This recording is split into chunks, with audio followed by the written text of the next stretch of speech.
Bonjour, bienvenue au podcast La Technique Moneyball, hors série. Aujourd'hui, je suis un peu nerveux, honnêtement, et je suis extrêmement honoré d'être avec Nicolas Duvernois. Ben merci, c'est gentil. Nicolas Duvernois, qui est un de mes idoles. Je suis comme un fan de sport qui rencontre son idole. Entrepreneur, ouais, ben c'est gentil, merci. Entrepreneur super Crois-moi, établi. à la fin, je vais plus être ton idole.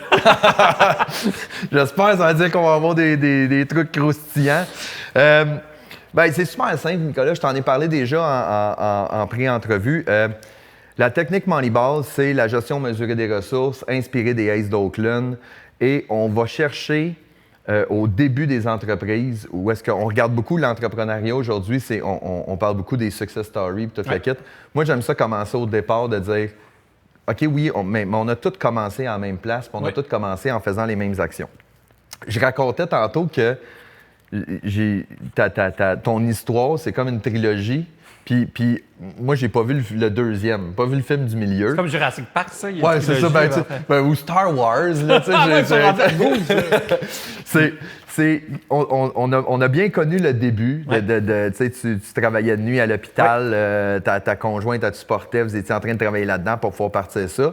Et là, on est rendu à l'épisode 3. De dire, Romeo's Gin, Pearl Vodka, des projets, Adopting et tout ça. Moi, l'objectif d'aujourd'hui, c'est qu'on parle de... On va revenir dans le temps, là. Puis on va revenir à... t'es dans la ruelle, tu reçois l'appel comme quoi que t'as gagné le prix de la meilleure vodka. C'était pas loin d'ici, en plus. Ouais. Tu penses que c'est une blague, t'es comme, arrêtez de niaiser. Ouais. Non, OK, c'est sérieux. Bon, là, mes produits commencent à être vendus, on rentre à SAQ. Mais là, tu arrives au stade où est-ce que tu dis, OK, mais là, j'ai officiellement de business. Je croyais que ça avait commencé. Non, je croyais que j'avais atteint un certain niveau, mais non, c'était juste un recommencement, mais avec d'autres différents problèmes. Parce que là, je veux dire, les produits, ils rentrent en SAQ, tu commences à être connu. Je veux dire, il faut que tu commences à travailler sur ton marketing, mais on s'entend. T'es pas tombé... J'ai pas plus rien. Là. C'est ça. Ouais. Je veux dire, il y a toi, il y a ta blonde, puis un paquet de problèmes. Roméo. Et voilà, c'est ça. Et on a une chatte aussi, Chanel, mais j'étais avec Roméo pendant ce moment-là. Fait que là, marketing, j'ai regardé dans mes trucs. Facebook nous donne des affaires super le fun. Là. Ta page Pearl Vodka a été créée le 6 septembre 2009. OK. Ah, my God, non, même pas. 2009, on est en 2021. Ah, ouais. Hein? Fait que là on se posait la question, je me disais, OK, mais elle a été créée. Qui a créé cette page-là? Comment? C'était moi, c'est sûr, mais franchement, 6 septembre 2009, ça, c'est quelques mois avant qu'on remporte le titre. Je l'ai peut-être créé parce que j'ai dû m'inscrire à la compétition, puis il fallait que je sois disponible. Il fallait qu'on me voie, genre. OK, fait que ça a été une démarche instinctive à la base. Oui, parce que Facebook, je crois, c'est 2006 qu'il a vu le jour. Oui, à peu près. 2005-2006. Donc, 3 ans après, ça devait déjà être un très beau succès, mais ça ne devait pas être ce que c'est aujourd'hui, très certainement pas. C'est le fun, ça! J'ai jamais été revoir. On a fouillé, on a trouvé ça. Fait au début, quand ça part, je veux dire, le marketing, là, c'est toi. C'est Facebook, Instagram, le site web. C'est ça. Au début, écoute, Instagram n'existait pas, je crois. Non, pas encore. Au début, c'est moi et tout ce que je crois que c'est. C'est mes deux mains qui devaient pitonner ou qui devaient écrire ou qui devaient faire tout ce qu'on a fait. Alors, franchement, certes, ma femme Caro aussi, parce que j'ai lancé ça avec ma femme il y a 15 ans. Ouais. Mais, ça fait 15 ans que je suis avec elle. Mais, il n'y avait pas vraiment de stratégie. Je savais même, je connaissais le mot marketing, mais moi, je croyais que c'était faire de la publicité, du marketing. Je ne savais pas qu'il y avait un univers autour de cet univers, justement. Et puis, quand tu te lances en affaires, surtout quand tu n'as pas d'expérience quand tu n'as aucune connaissance plutôt dans le monde des affaires, tu t'inventes au fur et à mesure. Et puis, je trouve que c'est le fun, ça. C'est un beau privilège d'avoir cette innocence entrepreneuriale qui te permet justement de faire des trucs que personne n'aurait jamais fait parce que normalement, c'est pas ça que tu fais. Mais des fois, c'est des belles erreurs, tu sais. Dans le fond, ce que tu dis, c'est comme tu n'as pas de guide d'instruction, tu as fait tes propres règles. Ouais. Ce que je trouve super intéressant, parce que, tu sais, on parlait de Moneyball. Ouais. Moneyball, c'est un peu ça. Ouais. C'est de dire, on va arrêter de prendre les règles du jeu qui sont établies puis de jouer selon... je veux dire, moi, j'ai mes propres règles. Je veux dire, j'ai pas de budget, j'ai pas de ressources puis j'ai pas d'expertise là-dedans. Fait que je vais faire ce que je pense Exact. qui va fonctionner. Et c'est la véritable définition de la créativité et de l'innovation, c'est ça. Parce que c'est un peu comme un meuble complexe d'IKEA. Si tu le montes selon ce que tu crois qu'il faut faire, mais tu as un autre type de meuble. C'est clair, c'est clair. T'es créatif pas à peu près. T'es comme magnifictable. Ouais, mais c'est une bibliothèque. Mais c'est pas grave, c'est magnificable. Écoute, je l'aime et je suis fier. Je l'ai fait. Et il y a même des pièces en extra. Donc, je pourrais la réparer. Puis on s'entend qu'elle est unique. Tu sais, je veux dire, il y a Unique. juste toi qui l'as. C'est le seul au monde. Fait que là tu commences ton marketing à tâtons. Tu y vas, médias sociaux et tout ça. Après ça, tu arrives au stade où est-ce que tu vas avoir besoin d'un site web, tu vas avoir besoin de plus de présence. Oh, ça a pris du temps, ça, le site web. Ouais. Ça coûtait cher dans le temps. Soit ça coûtait cher, parce que j'avais pas une scène et je ne me rappelle pas exactement combien ça coûtait, mais aujourd'hui, il y a des sites où il y a des plateformes où tu peux comme acheter une base puis comme le faire littéralement toi-même. Ça n'existait pas, là, ou je ne savais pas que ça existait, mais bref, c'est fou à quel point ces 15 dernières années, ça a évolué la vie, là, oui. surtout d'un point de vue technologique. Alors, comme on disait, il y avait juste Facebook. Je crois que Twitter est arrivé un peu après. Après, il n'y avait pas LinkedIn, il n'y avait pas Instagram. Il n'y avait pas tous ces modèles-là.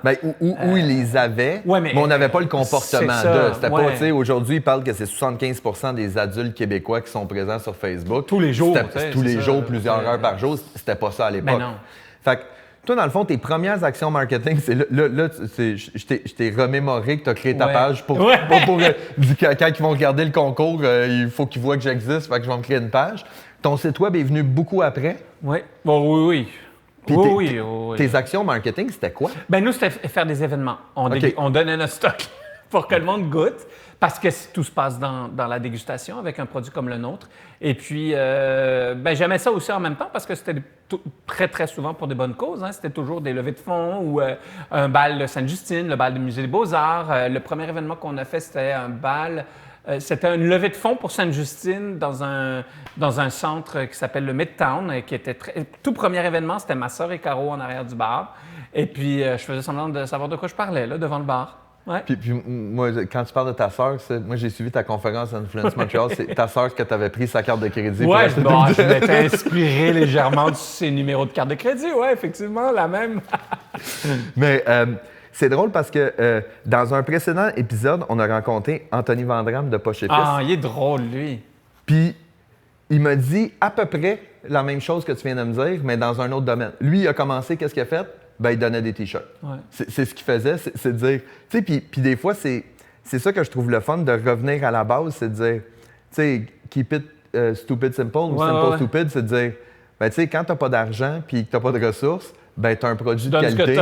C'est ça, je veux dire, fais-le. Et là, ce que tu vas faire, c'est que tu vas te chercher des ambassadeurs, des gens qui vont parler de ta marque et tout ça. Fait que toi, ça a été tes premières actions marketing, ça a été... On participe à des événements, on le fait tellement, là. J'en ai fait beaucoup parce que le produit est quand même de qualité exceptionnelle. Puis je voulais que le monde y goûte, puis y voit, et pas juste lise, c'est une bonne vodka, tu sais. Et puis on sortait de la vague, puis on était en plein milieu de la vague on venait d'être nommé la meilleure vodka au monde. Fait que ça goûte quoi, la meilleure vodka au monde? Alors c'est ça que le monde je crois qu'on a attrapé notre monde comme ça au tout départ. Puis après, on s'est spécialisé de multiples manières. Mais faire goûter son produit, c'est faire découvrir son histoire aussi. Là. Ah, c'est clair. Tu sais, je trouve ça super intéressant parce que je le dis toujours dans les formations que je donne, tu as différents types de médias. Tu as les médias sociaux qui sont ultra populaires, tu as les médias sociaux payants, tu as les médias sociaux, t'as les médias qui sont payants, tu as les médias qui sont propriétaires, exemple ton site web, puis tu as ce qu'on appelle le earned media. Mm-hmm. Toi, c'est quelque chose que instinctivement, encore une fois, que tu as fait, instinctivement, ou tu n'avais pas d'argent pour faire autre chose. Des fois, c'est... Moi, très rapidement, j'ai réalisé, j'ai compris que le monde n'achète pas un produit, j'achète une histoire. Mm-hmm. Et ou ils achètent une aspiration. Tu achètes des Nike pour sauter plus haut. Tu ne vas pas sauter plus haut. Je confirme. Mais tu crois que tu vas sauter plus haut. Ils ont réussi à te faire croire ça en montrant Michael Jordan en train de faire un truc exceptionnel. Et donc, avec la vodka, très rapidement, il y a eu l'attention médiatique sur l'histoire parce qu'elle est quand même incroyable, c'est drôle de dire, c'est la mienne, mais tu sais, moi, je lavais les planchers la nuit, Caro était serveuse. Tout d'un coup, on est nommé meilleur vodka au monde. Allô, là? Il y a quelque chose. Il y a quelque chose à raconter, exact. Et le public l'a vraiment adopté, l'histoire, en faisant une référence à la persévérance, au travail, au sacrifice, qui n'étaient pas et qui ne sont toujours pas des mots à la mode. Succès. Oui. Ce succès l'est, mais mais ça montrait les coulisses de l'entrepreneuriat. Et moi, je suis content de ça parce que moi, je suis quelqu'un de très curieux et moi, je veux toujours connaître et comprendre les coulisses. Et donc, quand j'ai vu qu'on était intéressé aux coulisses, c'était naturel pour moi d'en parler. Puis c'était presque... Ça faisait du bien, c'était presque une thérapie parce que j'étais comme, oh my God, je peux finalement dire que, tu sais, j'ai lavé les planchers la nuit. J'avais pas honte, mais j'étais comme, ça intéresse qui? Puis, juste le dire, ça m'enlevait comme une pression ou juste un sentiment que ça a été difficile, tu sais. Ouais, je comprends. Oh, ouais, puis tu sais, puis il y a une certaine gêne ou une certaine, tu sais, je mets ça en parenthèse, honte, là, tu sais, de dire, je lave des planchers de nuit, tu sais, mais là, quand tu arrives au succès, tu fais comme, tout ça a servi à ça. Finalement, ça a été mon meilleur coup. Ouais, c'est une fierté rendue là. Oui, exactement. Puis, tu sais, c'est de dire d'où est-ce que tu es parti. Ouais. Ce que je trouve vraiment intéressant, c'est que tu utilises des termes qui dans le domaine, je trouve que tu es un naturel dans tout ça parce que tu as dit les gens, ce qu'ils veulent, ils achètent une histoire. Puis, ce qui marche le plus sur les médias sociaux, c'est ça. C'est le storytelling. Raconter quelque chose, faire vivre une expérience, puis au final, les gens vont en venir à acheter ton produit. Mais si tu as une histoire qui est le fun, tu as quelque chose, toi, c'est dans ton ADN, à la base. Oui, bien moi, j'ai toujours aimé ça. Tu sais, je suis quelqu'un qui parle beaucoup, qui est très volubile. J'adore la langue française. Mais pour revenir juste, parce que je crois que c'est un point qui est super intéressant à noter, c'est que moi, j'avais aucune honte de laver les planchers. Cependant, quand le monde savait que j'avais la meilleure vodka au monde, mais que je lavais les planchers pour survivre, j'avais peur que ça discrédite la qualité de mon produit. Définitivement. Parce que le monde se dit comme, là, ça doit être du monde ça s'il lave le plancher. Quand ça n'a aucun rapport. On s'entend. Aucun. Mais alors, c'est pour ça que je gardais pas ce secret. Quand tu laves le plancher, tout le monde te voit, tu es en train de laver les planchers. Puis c'était pas comme aujourd'hui où tout le monde a des masques en tout temps. Un gars de presque 2 mètres qui lave des planchers, tu le vois, tu sais. Mais donc, c'est pour ça. Et aujourd'hui, et depuis une dizaine d'années, je suis content qu'il y a une plus grande démocratisation de l'entrepreneuriat et il y a moins un peu le tabou de, si ça ne fonctionne pas, c'est que c'est pas bon, tu sais. Oh, clairement. Ou la fausse idée plutôt, tu sais. Ouais. Quand ça veut rien dire, j'ai le droit de commencer, s'il vous plaît, là, tu sais. Oui, c'est ça. Pouvez-vous m'encourager dans mon départ? Puis, tu sais, à partir du moment où est-ce que tu te lances, moi, c'est la même chose. T'sais, moi, quand j'ai parti mon entreprise, j'ai quitté mon emploi, j'ai parti mon entreprise, j'étais père monoparental, j'avais mes enfants 1 semaine sur 2, puis mon frère me prêtait son condo. Je veux dire, on est dans une réalité qui est totalement différente, puis aujourd'hui, je regarde le chemin parcouru, puis je suis comme, il y en a du stock, mais tu sais, je suis d'accord avec toi, c'était pas de la honte à l'époque, c'était plus... Moi, je comprenais ce que je faisais. C'est ça. C'est plus le sentiment de l'imposteur de dire, tu sais, un peu comme un gars qui a du succès qui arrive avec une vieille auto rouillée. Il y a moins de crédibilité, mais c'est juste qu'il met juste pas d'importance sur le véhicule puis que c'est un point A au point B. Oui. Puis ça aussi, ça change de plus en plus parce que maintenant, puis c'est surtout, souvent, c'est des modes qui partent de quelque part.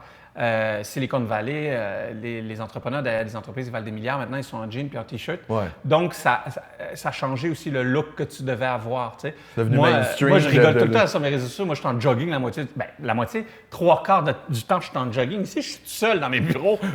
Moi, je veux être confort, là. Je veux mettre un costume 3 pièces juste pour faire croire quelque chose à qui? À moi? Non, c'est ça marchera pas. Fait que, non, autant j'adore être bien habillé, encore une fois. C'est ridicule de dire ça, mais être habillé un peu plus complexe. Et puis... jamais être confortable. Puis je m'entraînais pendant l'hiver ici aussi. Donc, j'arrivais habillé en sport. Puis c'est ce que tu avais à faire. Moi, je suis le habillé en Mobux. Fait que je tout le temps des t-shirts, puis ça règle le dossier. Tu te lèves le matin pour un t-shirt, pas de jeans, mais c'est pour ça, c'est réglé. On revient à là, ton entreprise commence à grossir et tout ça. Tu t'occupes encore de ton marketing par toi-même. Tu le fais au feeling, à peu près. Mais là, tu arrives, un moment donné, tu passes une autre Ouais. étape où est-ce que là, tu sais, Il faut qu'il y ait une stratégie. C'est ça. Ou plutôt, on commence à, et encore une fois, là, c'est dommage parce que je ne me rappelle pas chaque seconde, mais est-ce que ça se peut que je réalise que Facebook, maintenant, on peut cibler dans les publicités? Tu sais? Au tout début, ça m'étonnerait qu'il y avait déjà un outil de ciblage de la clientèle. Et donc là, j'ai commencé à m'intéresser. Parce que, sincèrement, toutes les stratégies du marketing en général, mais les stratégies, surtout des réseaux sociaux, ça m'intrigue beaucoup. OK. On a aujourd'hui, tu peux bâtir un empire avec un téléphone et vivre que avec cette réalité-là, faire ta pub avec le téléphone, faire tes contrats avec le téléphone, gérer tes commandes avec le téléphone, avec les applications de tout. Alors, j'ai très rapidement été très intrigué par cet univers-là. Donc, c'est oui par pif, mais aussi par beaucoup de lectures. Je suis quelqu'un de très curieux, fait que j'ai commencé à regarder c'était quoi les futures tendances. Il faut parier des fois, puis dire je vais décider de faire Facebook cette année. Tu sais? Puis, des fois, ça marche. Dans ce cas-ci, ça marchait. Mais j'aurais très pu dire, je vais décider de tout mettre sur Twitter, que je ne suis pas trop sûr que ça a pris la tangente commerciale nécessaire. Tu sais. Non, c'est plus politique. Le monde s'engueule là-dessus. Je n'ai pas envie de ça. Oui, c'est ça. Et là ton entreprise grandit, puis là, tu arrives à un stade où est-ce que, comme tu dis, tu y vas à tâtons, tu lis sur le sujet, mais là, aujourd'hui, tu es entouré. Oui, là, c'est sûr. Aujourd'hui, on a un département marketing, on a un département digital, ou plutôt numérique, comme on joue avec les mots. On a une coordinatrice pour le côté relations médias. Écoute, là, aujourd'hui, on a une équipe complète. C'est combien l'équipe? On a à peu près une quarantaine, nous, au bureau ici. Ici, on est tout seul aujourd'hui, mais on a une quarantaine au bureau. Et puis, après, c'est très séparé dans notre univers parce que c'est quand même complexe, puis il y a des lois, et les différents marchés, les différentes réalités. Nous, on n'a pas nos équipes de vente, c'est des agences c'est une agence à travers le Canada qui nous représente. Et puis, tout dépendant des marchés où on est, disons au Japon, en Allemagne, ou je sais pas moi, en Angleterre, on a aussi des importateurs. Et puis, on a 2 employés qui sont basés cependant à Paris, qui couvrent, un qui couvre la France et l'autre qui couvre certains pays d'Europe où on est. Okay. Donc, c'est à peu près ça, comment on est. Puis ça, c'est pour la logistique, le déploiement et les ventes. Exactement. Puis ta gang de marketing puis de numérique sont ici? Ils sont ici aussi. Ici, c'est vraiment, je te dirais, la gestion de l'entreprise. Donc, tous les jobs bureaux. Ouais. Après, tout ce qui est vente sur la route, c'est comme je t'ai expliqué. Et tout ce qui est la production, c'est sur la Rive-Sud de Montréal, à Rougemont. Nous, depuis le jour 1, on a développé un partenariat avec la cidrerie Michel Jourdouin, où un beau partenariat, ça doit faire 3 fois qu'on a grandi là-bas avec eux parce qu'on a tellement connu une croissance assez intense. Et donc, la production se fait là, depuis le jour 1. Là. Okay. Et là, l'entreprise continue de croître et à mesure que Pure Vodka grandit, que Romeo's Gin grandit, bien, Nicolas Duvernois grandit en parallèle? Je veux dire, Oui, bizarrement, ça m'a... Bizarrement, je suis resté... bizarrement, je ne sais pas. Je n'ai jamais fait d'analyse de ça, mais je suis resté un peu le visage, le porte-parole. Tu sais, il y a des entrepreneurs qui restent dans l'ombre, qui sont dans l'ombre de leurs produits. Moi, peu importe les stratégies qu'on met, peu importe l'amour qu'on met sur les produits, il y a toujours un retour à l'histoire, finalement, encore une fois. T'sais. Puis je crois que c'est parce qu'on peut faire des parallèles, puis tant mieux. S'il y a des personnes qui se disent, puis j'ai tellement d'histoires, un de mes bons amis, Pierre-Olivier Drouin de Fireburns, les sauces piquantes, sauces barbecue, lui s'est envoyé une de mes entrevues à la télé pour les francs-tireurs. J'étais avec Anne Marcotte et Geneviève Evrel, on parlait d'entrepreneuriat. Puis les 3, on a des parcours un peu complexes. Et lui était à 2 doigts de tout abandonner. Puis quand il a vu l'entrevue, il s'est dit, si lui peut réussir, moi aussi. Et donc, je crois que ça donne un exemple que tu peux être dans la merde et puis réussir quand même. Là. Ouais. Alors, moi, je suis très privilégié de pouvoir aider, en quelque sorte, le monde à vouloir faire le grand saut. Là. Le fait de rester à l'avant, encore, là, ce que tu me dis, c'est intuitif. Il n'y a aucune stratégie derrière tout ça. C'est juste, tu vois que les gens, ils aiment ton histoire, ils aiment ta personnalité, puis toi, tu dis, ça vaut la peine que je reste devant. Puis tu aimes ça aussi, on s'entend, il faut que ça soit naturel parce que... moi, je trouve que c'est un super beau canal de communication. Premièrement, moi, c'est extrêmement respectueux sur mes réseaux sociaux. Fait que, tu sais, moi, ça a commencé à s'insulter, tout ça. Moi, je suis pas là. J'ai d'autres chats à fouetter, comme on dit. Mais de l'autre côté aussi, si le monde va sur mes réseaux sociaux, on voit très bien que je fais pas de l'infopub pour mes produits en permanence. Moi, je vous amène dans mes coulisses. Puis mes coulisses, c'est certes, j'ai des produits, mais c'est aussi, j'ai des chroniques, j'écris dans les affaires. Je suis un dragon, j'ai une belle petite famille. Je ne montre pas mes enfants, mais on peut comprendre que j'ai une belle petite famille. Je suis un peu de folle. Tu sais, j'ai toujours 22 000 idées, là. Donc j'aime... Puis c'est une manière pour moi d'avoir aussi du feedback, hein? Parce que les personnes qui t'envoient... Tu sais, moi, je reçois peut-être 300-400 messages par jour là, sur mes réseaux sociaux, mais c'est super intéressant. Bien, je ne peux pas tout lire. Humainement, c'est impossible. Clairement. Mais, j'en lis plusieurs quand même. Et c'est très intéressant d'avoir ces... Hey, je suis privilégié, là, le monde... tu sais, ils m'envoient pas chier, là. C'est vraiment des beaux échanges qu'on a, là. Ouais, c'est ça. Et j'ai même... Excuse-moi, là, moi, je parle tellement... Mais j'ai même développé de vraies amitiés avec de totales inconnus. Parce que, moi, quelqu'un qui est sympathique, puis je vois qu'il revient, puis qu'il pose, puis qui... Je suis comme... À un moment donné, je vois que c'est son anniversaire. Joyeux anniversaire, la personne est super surprise. Je suis comme, là, je suis un humain comme un autre, là, je vais dire joyeux anniversaire, salut. Et puis, de fil en aiguille, je trouve ça le fun, moi, quand c'est sain. Oui, absolument. C'est le fun. Quand c'est vrai, sain, et pas une pression indue, genre, il faut que tu postes aujourd'hui. Non. Moi, je vais poster quand j'ai quelque chose à dire, puis quand j'ai le temps. Absolument. Ce que j'aime beaucoup, c'est que moi c'est ce que je dis toujours. Quand je donne des formations, je dis toujours aux gens, les gens ne sont pas dupes. Là. À partir du moment que c'est pas naturel, puis que c'est stagé, puis tout ça, les gens, ils le savent tout de suite. Exactement. Puis c'est très drôle ce que tu dis, parce que je te parlais d'un premier épisode qu'on a fait avec... Ça fait bizarre de voir des humains. Oui, c'est ça. C'est comme... Pour ceux qui nous écoutent, qui nous regardent, c'est comme, oh my God, il y a un humain qui passe dans le bureau. Oh mon Dieu! Mais c'est... quand Anthony Vandram est venu au bureau... Il me raconte l'histoire, il parle avec sa blonde, puis il dit j'ai un podcast, il dit je m'en vais chez un de mes chums, puis là il dit en réalité c'est pas mon chum, je l'ai jamais vu en personne, mais ça fait 2 ans, 3 ans, on s'échange des messages, on jase tout le kit, puis on s'est vraiment développé une amitié via les médias sociaux sans jamais même... Absolument.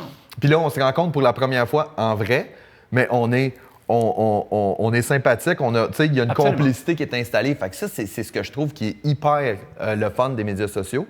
Puis toi, tu le nourris bien parce qu'il y a tellement de gens qui peuvent très facilement arriver à un stade qui disent « moi, maintenant, c'est ma business, je m'occupe plus de mes médias sociaux, puis je prends un recul. Oui, » Mais toi, on dirait que ça a été quasiment, je dirais pas le contraire, mais tu as toujours...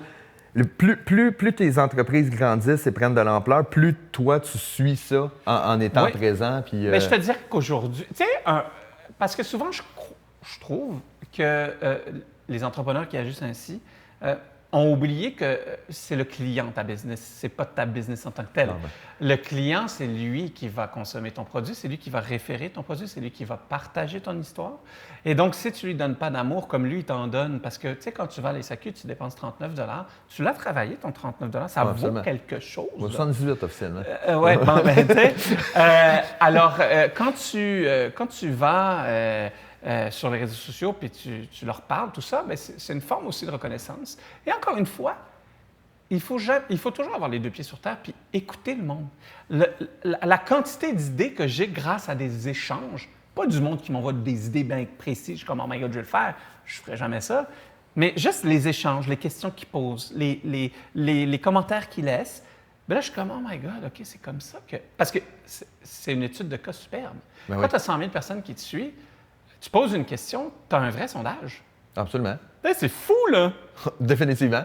Tu as un sondage avec une marge d'erreur, tout le kit. Certes, c'est peut-être un peu biaisé parce que c'est des personnes qui, normalement, t'aiment, entre guillemets, qui te suivent, mais quand même, ça donne une bonne réponse. C'est tes clients. Oui, c'est tes clients, tes ambassadeurs. Exact. C'est un peu, j'avais écouté dans un de tes articles quand tu avais parlé de Choco Crème, qui était exactement ça. C'est un business case qui a été improvisé, de dire qu'on est dans un souper, puis tout le monde dit hey, ça serait le fun. Puis là, t'es comme. La grande majorité des gens disent ouais, c'est vrai, ça serait le fun. Puis les entrepreneurs font comme. Ben, pourquoi on le fait pas? Ah, c'est ça, c'est ça. Comme tout le monde dit que ça serait le fun, faisons-le. Pourquoi on le fait pas? Là, il y a comme un silence, tout le monde est comme. Mais pourquoi on le ferait? Parce que ça va être malade, tu sais.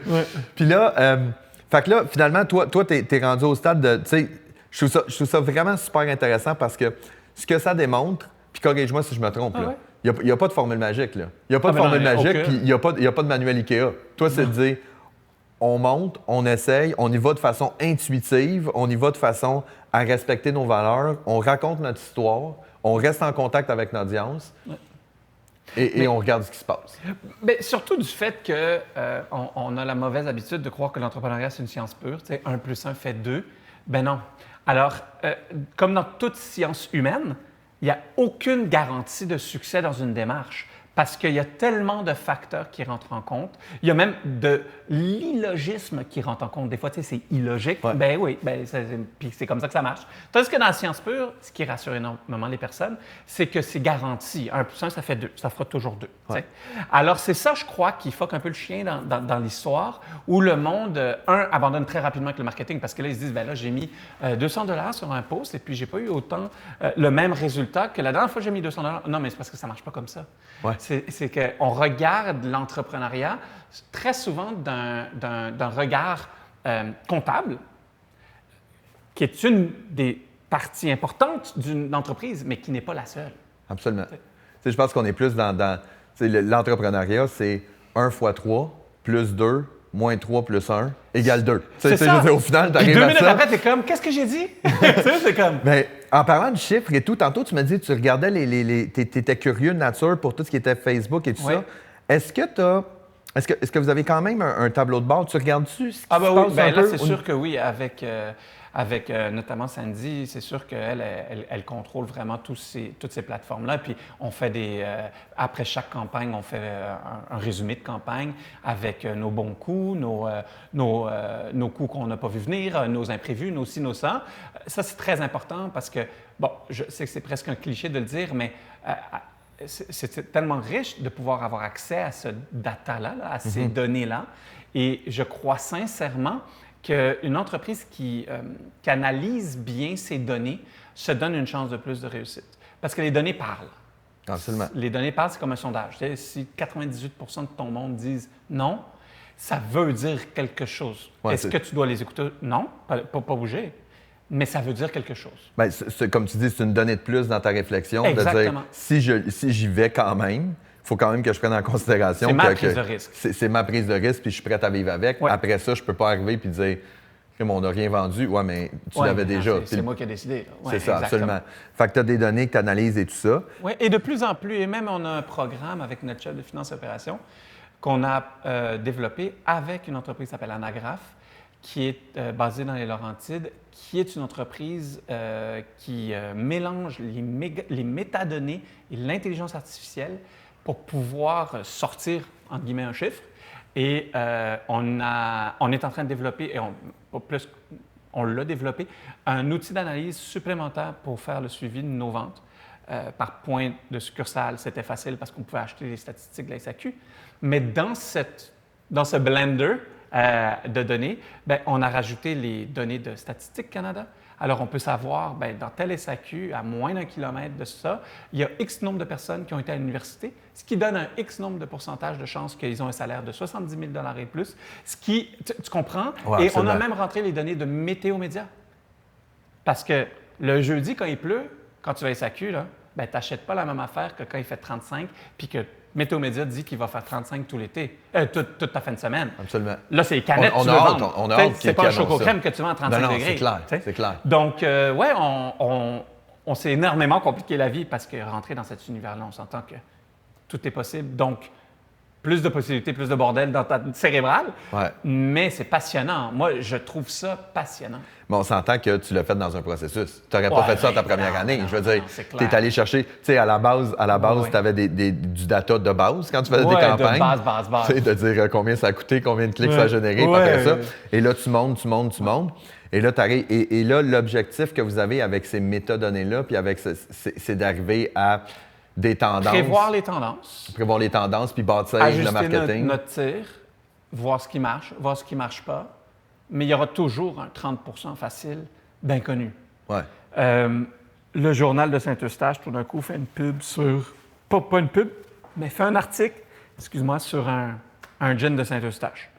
Bon, ben, même si on a toutes les données du monde, ben là, ça influence dernière seconde, entre guillemets. Absolument. Et il y a aussi des dégustations. Ben là, il n'y en a plus, là, mais dans le temps, il y avait des dégustations, disons, en succursale. Fait que t'as bien beau faire une pub, faire ci, faire ça. Si un producteur Nord-Côtier, le gin, que j'aime beaucoup de Bécomo, qui est dans la succursale, en plus, l'entrepreneur derrière est top, ben c'est sûr qu'elle va vendre beaucoup plus que nous, j'imagine, parce que juste le fait qu'elle soit là, elle mérite aussi cette Ben, vente. c'est drôle parce que c'est la même chose sur les médias sociaux.